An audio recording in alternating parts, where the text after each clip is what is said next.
Mango surprise.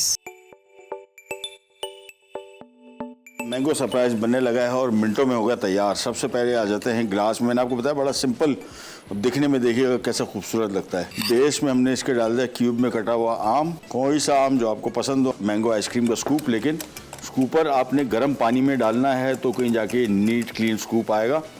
और हमने ice cream लेके इसको इस तरह इसमें जमा दिया था।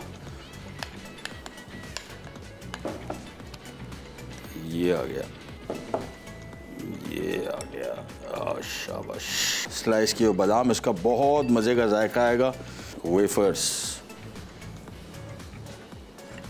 2 ईच एंड 2 ईच। ये हो गया आज का हमारा मैंगो सरप्राइज तैयार। Mango surprise. अच्छा, कटे आम 1 कप, मैंगो आइसक्रीम 2 स्कूप्स, बादाम स्लाइस हस्ब ज़रूरत, वेफर बिस्किट्स गार्निश के लिए।